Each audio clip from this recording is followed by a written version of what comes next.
नमस्कार, मी वर्षा सर्वांचं स्वागत करते। आज ना मी इथे बाजरी दळणार आहे। या जात्यावरती दळणार म्हणजे भरड करून घेणार आहे। ही भरड आपण बाजरीच्या खारोड्या बनवण्यासाठी वापरणार आहोत। तर इथे मी गावरानी बाजरी घेतली आहे। छान स्वच्छ निवडून घ्यायची।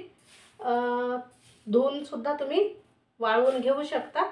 मी निवडून घेतली आहे आणि पाखडून घेतली आहे। तर ही 1 किलो बाजरी आहे बघा। आता ही आपण जात्यावर भरडणार आहोत। आता माझ्याकडे मिक्सर सुद्धा आहे आणि गिरणी सुद्धा आहे, तरी पण मी जात्यावर भरडत आहे। कारण जात्यावर भरडल्यामुळे खूप छान चव येते या खारोड्याला किंवा कोणत्याही पदार्थाला। तर म्हणून मी जात्यावर भरडत आहे। तुम्ही मिक्सरवर दळून घेऊ शकता। तर चला आता हे आपण जाडसर भरड करून घेऊ याची। सुरुवातीला थोडं थोडं टाकायचं आहे।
आता हे पहा, अशा पद्धतीने आपण ही भरड तयार करत आहोत।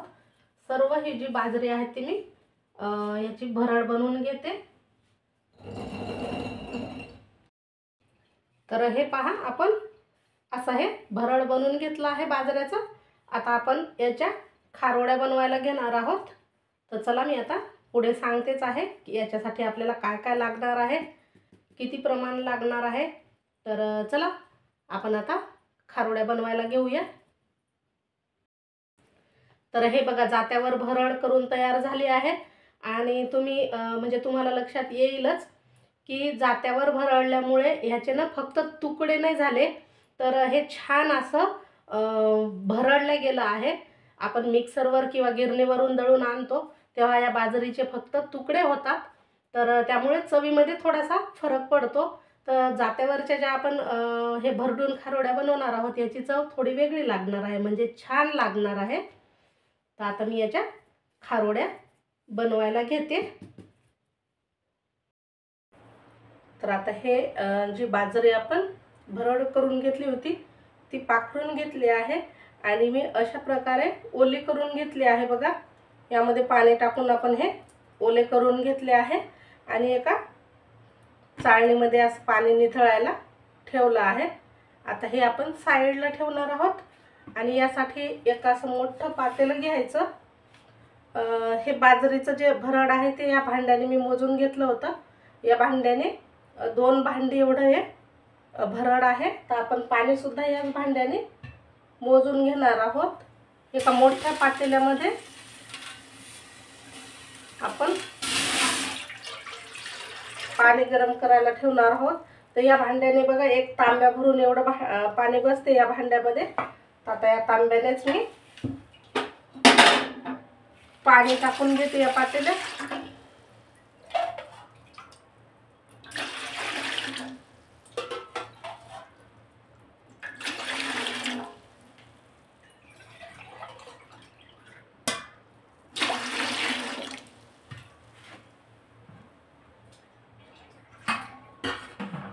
आपण 6 तांब्या पाणी गरम करायला ठेवणार आहोत. छान या पाण्याला उकळी आणणार आहोत आणि थोडंसं पाणी एक्स्ट्रा सुद्धा टाकून घेणार आहोत, कारण कसं नंतर आपल्याला हेच पाणी कमी जर पडलं तर मग टाकायला कामी येतं, म्हणून थोडंसं शिल्लकच गरम करायला ठेवायचं आहे.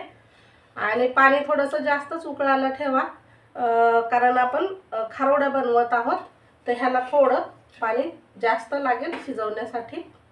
आता या पाण्यावरती मी झाकण ठेवून खळखळून उकळी काढून घेते.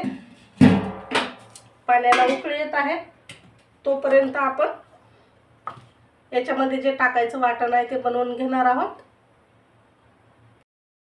तर याच्यामध्ये मी टाकणार आहे भरपूर असा लसूण आणि ह्या ज्या आपण हिरव्या मिरच्या आणतो मार्केटमधून विकत, त्यामध्ये काही लाल मिरच्या असतात ताज्यावाल्या, त्या मिरच्या घेतल्या आहे मी. ह्या मिरच्या नसतील तर तुम्ही हिरवी मिरची घेऊ शकता किंवा लाल वाळलेल्या मिरच्या देखील घेऊ शकता. इथे मी ह्या ताज्या मिरच्या घेतल्या आहे, याने खूप छान लागतात ह्या खारोड्या. आणि लसूण पाकळ्या घेतल्या आहेत भरपूर. ह्यामध्ये ना तुम्ही जिरं देखील टाकून वाटू शकता. मला जिरं आवडत नाही म्हणून मी फक्त लसूण आणि ही लाल मिरची थोडीशी जाडसर अशी वाटून घेते मिक्सरवर. तर हे पहा, आपण हे जाडसर असं वाटून तयार केलं आहे. आणि या पाण्यामध्ये टाकण्यासाठी तीळ सुद्धा मी घेतले आहे. हे पांढरे तीळ घेतले आहे. तिळाचं प्रमाण तुम्ही तुमच्या आवडीनुसार कमी अधिक घेऊ शकता. तर हे आपण सर्व असं काढून ठेवलं आहे आणि ह्यामधलं पाणी सुद्धा छानपैकी निथळून हे कोरडं होत आलेलं आहे. आता फक्त पाण्याला उकळी आले की या पाण्यामध्ये मीठ टाकायचं आणि हे बाकीचं सर्व सारण मिश्रण टाकायचं आहे.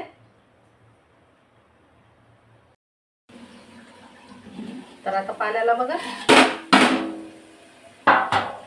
उकळी आली आहे. आपण यामधलं काही पाणी काढून घेणार आहोत. मी सांगितल्याप्रमाणे आपण एक्स्ट्राचं पाणी टाकलं होतं ते आपण काढून घेऊ. नंतर लागलं तर हेच पाणी आपण टाकणार आहोत.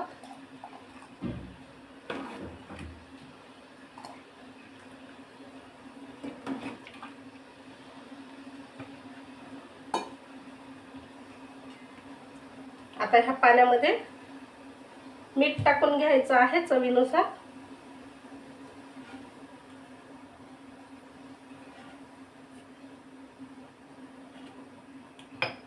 आणि हे जे आपण मिरची आणि लसूण वाटलं आहे ते टाकायचं आहे.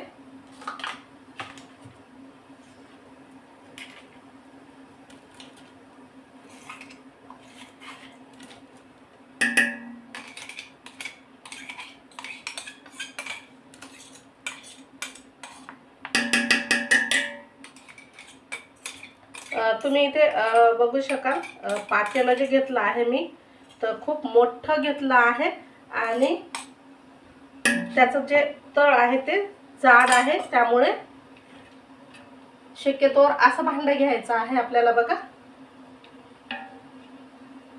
आता आपण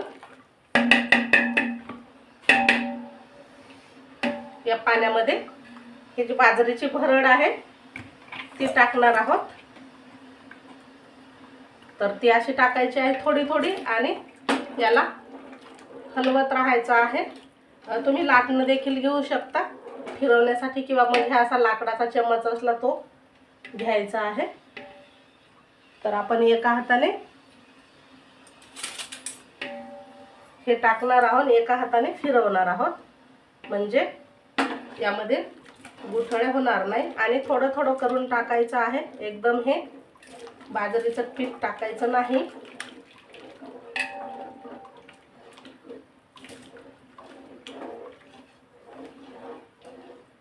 काही ठिकाणी बाजरी रात्रभर पाण्यामध्ये पाण्यात भिजवून नंतर त्याला मोड आणून देखील खारोड्या करतात. तुम्ही तसं करू शकता, पण माझी आई अशा पद्धतीने करायची म्हणून मी अशा बनवत आहे. खूप छान लागतात चवीला.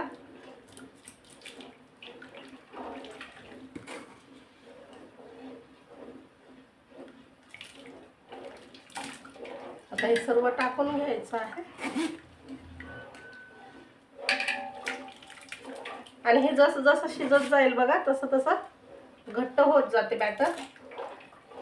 त्यामुळे सुरुवातीला हे खूप पातळ वाटेल, पण मग नंतर घट्ट व्हायला लागेल।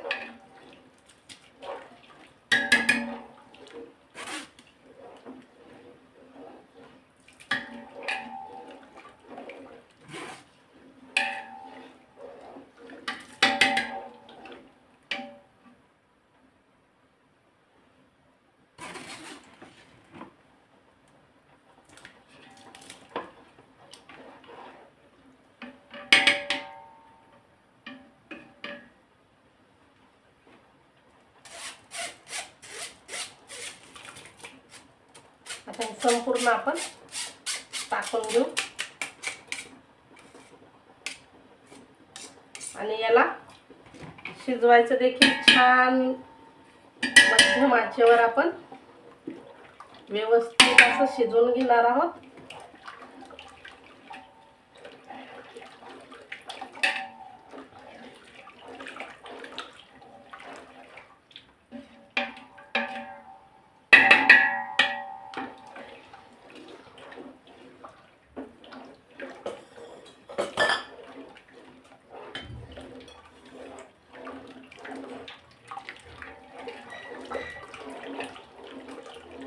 आता यावरती मी झाकण ठेवते आणि मध्ये मध्ये बघा असं बुडापासून म्हणजे तळापासून फिरवायचं आहे, नाहीतर मग हे तळाला चिटकू शकते। तर हे असं करून आपण शिजवून घेणार आहोत। साधारण 30 ते 35 मिनिटं मी शिजवणार आहे। आता इथे बघा 30 ते 35 मिनिटं मी हे शिजवून घेतलं आहे आणि आता छान असं शिजलं आहे बघा, घट्ट देखील झालं आहे आणि मी जे पाणी काढून ठेवलं होतं ना त्यामधलं पाणी मला टाकायची गरज पडली नाही। तर आपलं हे मस्त शिजून तयार झालं आहे आणि हे आता आपण यामध्ये पांढरे तीळ टाकून घेणार आहोत। तीळ तुम्ही तुमच्या आवडीनुसार कमी जास्त घेऊ शकता आणि तीळ सगळ्यात शेवटी टाकायचे आहे, म्हणजे हे खारोड्याचं जे मिश्रण आहे ते शिजल्याच्या नंतरच टाकायचे आहेत। आता हे चांगले मिक्स करून घेऊ आपण।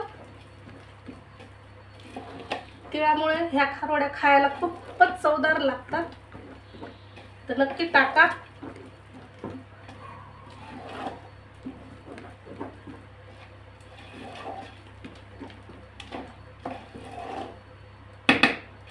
फक्त आपल्याला एवढी काळजी घ्यायची आहे की हे कमी शिजलं नाही पाहिजे, जास्त शिजलं तर चालेल पण कमी अजिबात शिजवायचं नाही, म्हणजे कच्चं राहू द्यायचं नाही। छान शिजवून घ्यायचं, थोडा वेळ लागला तरी काही हरकत नाही। आता हे आपण मस्त असं तीळ मिक्स करून घेतले आहे आणि आता खारोड्या टाकण्यासाठी हे बॅटर तयार झालं आहे। आता हे आपण थोडंसं थंड करून घेणार आहोत आणि नंतर हवं तर तुम्ही ताटामध्ये याच्या खारोड्या टाकू शकता। मी गच्चीवर टाकणार आहे पॉलिथिनवरती, तर थोडंसं थंड करून घेते हे मिश्रण आणि मग वरती जाऊन खारोड्या टाकायच्या आहे।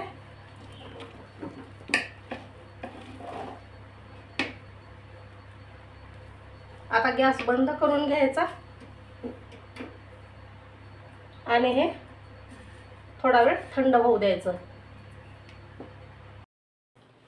तर हे मिश्रण ना मी एका भांड्यामध्ये असं काढून घेतलं आहे आणि थंड करत आहे बघा, कारण हे थंड झाल्यावरच आपल्याला ह्याच्या खारोड्या टाकायच्या आहे।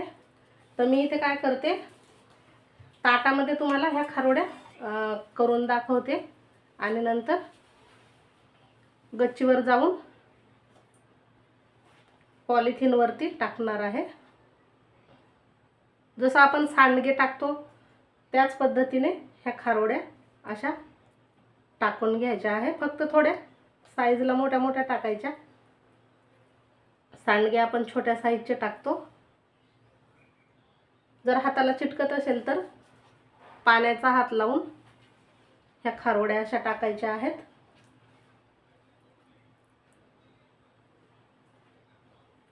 याच मिश्रणाचे आपण धापड सुद्धा बनवू शकतो।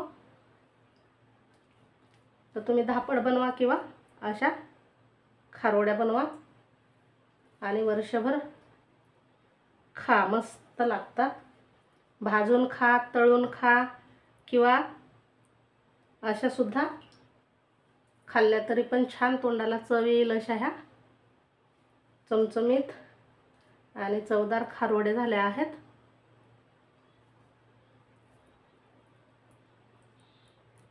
आता हे ताटावर टाकल्याच्या नंतर हे ताट आपण गच्चीवरती उन्हामध्ये ठेवणार आहोत. म्हणजे कसं 2-3 दिवसात छान ह्या कडक वाळल्यात जातील आणि छान तयार होतील खाण्यासाठी.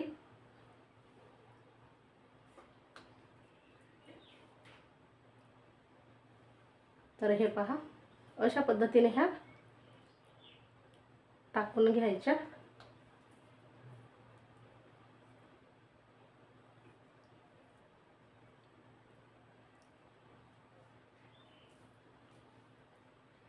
आणि हे वाळवणाचे जे पदार्थ आपण बनवत आहोत ते शक्यतोवर सकाळी लवकरच बनवायचे आहेत. गच्चीवर ऊन आलं की मग वरती जाऊ नाही वाटत आपल्याला, खूप ऊन लागते बघा. आता उन्हाळा दिवस आहे त्यामुळे तर सकाळी थोडंसं आपलं लवकर उठून टाकून द्यायचे असतात हे पदार्थ गच्चीवर वाळवण्यासाठी. म्हणजे दिवसभर ते वाळतात आणि आपले घरातले कामंसुद्धा पटपट होतात. तर हे पहा, मी या संपूर्ण टाकून घेतल्या ताटामध्ये. आता हे जे राहिलेलं मिश्रण आहे ते वरती नेऊ आपण आणि वरती पॉलिथिनवर याच्या खारोड्या टाकून घेऊ. चला तर मग वरती जाऊयात आपण.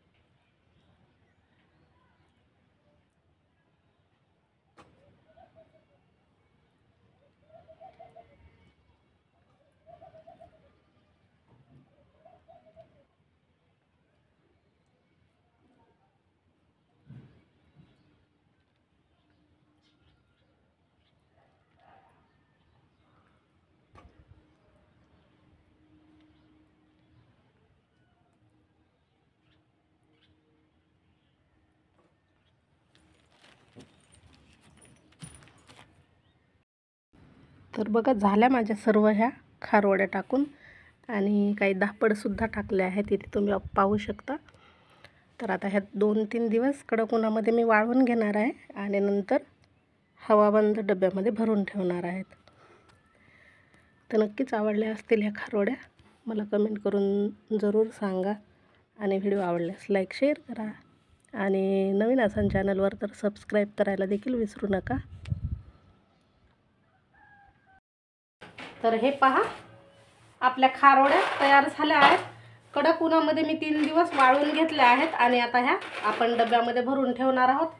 ह्या तुम्ही अशाही खाऊ शकता, खूप छान लागतात किंवा मग तळून खा, नाहीतर थोडंसं तेलावरती भाजूनसुद्धा मस्त लागतात कांद्यासोबत. तर हे बघा, मी थोडेसे धापडसुद्धा केले होते त्याच पिठाचे आणि मस्त असे कडक वाळले आहेत, अगदी खुसखुशीत झाले आहेत. नक्की करून बघा अशा पद्धतीने आणि कशा झाल्या मला कमेंट करून सांगा. व्हिडिओ आवडल्यास लाईक शेअर करा आणि हो, नवीन असाल चॅनलवर तर सबस्क्राईब करायला देखील विसरू नका. भेटू पुन्हा अशाच छानशा रेसिपीसह.